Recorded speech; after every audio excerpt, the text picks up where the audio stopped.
Prince Harry's fears that Meghan Markle would leave him pushed the Duke to make a bold statement, new reports have claimed.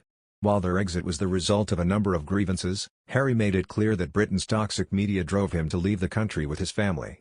In an interview on The Late Late Show with James Corden last year, the Prince said, "We all know what the British press can be like and it was destroying my mental health." He added that the media had created a really difficult environment for the couple.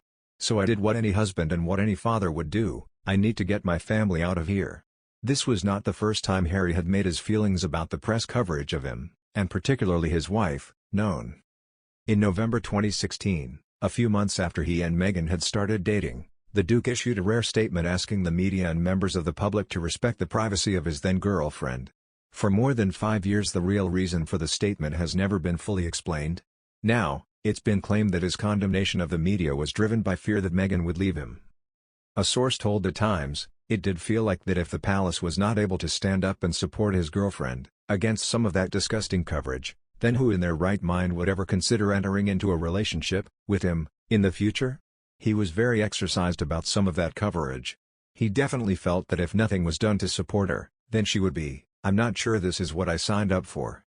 Another said, he was freaking out, saying, "She's going to dump me." A spokeswoman for the Duke and Duchess of Sussex told the newspaper the claims were categorically false. After the Sunday Express reported at the end of October 2016 that Meghan was Harry's new girlfriend, she was subjected to intense media attention at her home in Toronto. Harry's statement, written by Jason Knauf, his communications secretary, said that Meghan had been subject to a wave of abuse and harassment. It also condemned the racial undertones of comment pieces and the outright sexism and racism of social media trolls and web article comments. While it was unusual for Harry to issue such a public statement about his personal life, by that point, Harry's team are said to have felt that they had no choice other than to mount a full-on defense of Meghan. Harry's statement read, "Prince Harry is worried about Ms. Markle's safety and is deeply disappointed that he has not been able to protect her. It is not right that a few months into a relationship with him that Ms. Markle should be subjected to such a storm. He knows commentators will say this is the price she has to pay and that this is all part of the game. He strongly disagrees. This is not a game, it is her life and his." Speaking with Dax Shepard on The Armchair Expert recently, Harry reflected upon his childhood and referenced genetic pain he believed he, as well as his father, Prince Charles, went through. He said, "There is no blame.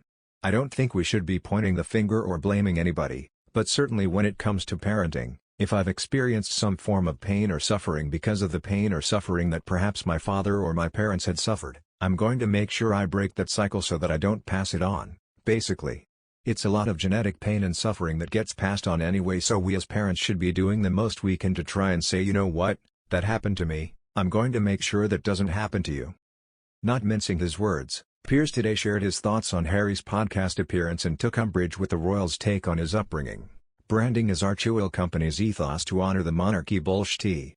The former GMB journalist, who implored Harry to grow a pair and stop abusing his family, stop moaning about everything all the bloody time, and stop exploiting his royal titles for huge financial gain. Said the royal has gone from being a courageous war hero to a spineless whiny crybaby in the scathing column for Mail Online.